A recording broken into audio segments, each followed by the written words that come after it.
We're in one of the real original parts of Sydney here. Sydney Cricket Ground was established by British soldiers in the 1850s. I always like to say that the cricket ground is one of the most recognisable parts of Sydney, and it boasts two things that are instantly recognised around the world, which are our Members Pavilion, our Ladies Pavilion, Sydney icons that predate the Opera House and the Harbour Bridge.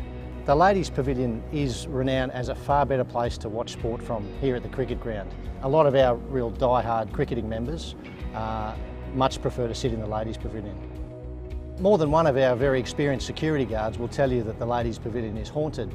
They're here 24 hours a day, so they see the venue at its emptiest in the middle of the night, and we often hear stories of the lights coming on by themselves, doors opening by themselves, all these sorts of things. We used to have a full-time security dog on site who lived here, and there was often nights when she wouldn't go into the Ladies Pavilion. She'd go everywhere else on the ground but would not go in the Ladies Pavilion. The history of women's cricket at the SCG stretches right back to 1886, when we held what's recognised as the first organised game of women's cricket in New South Wales, if not Australia. There was a mining disaster in Bulli.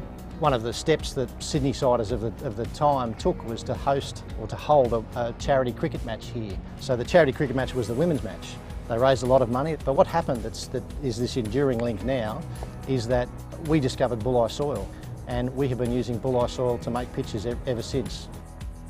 This was a dream of mine to work at the SCG, to have one of the best grounds in the world and be able to work with the Bulli soil, which we stand alone, no one else uses. It sort of has its own characteristics, so it has a different clay content to other wickets. It seems to crumble up more, which in turn gives the spinners able to get as much as they can out of the wicket here.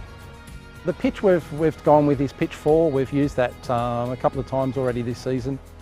It's flattened out really well and we've scored a lot of runs this season. One of the great things we've been able to do as a part of our involvement with the T20 World Cup is to completely clean out the SCG Museum and put in a dedicated women's cricket exhibition. We've partnered with the Bradman Museum and the Bradman Foundation, who are based in Bowral. They've taken over most of the museum and they've brought some fantastic artefacts from women's cricket, from original playing uniforms to bats to all sorts of memorabilia that tell the story of actually how prominent women's cricket has been in Australia and how bright the future is. All of us at the Sydney Cricket Ground are really excited to be a part of the ICC T20 World Cup. We think it's going to be the biggest sporting event in Sydney since Cathy Freeman ran for gold at the Sydney Olympics.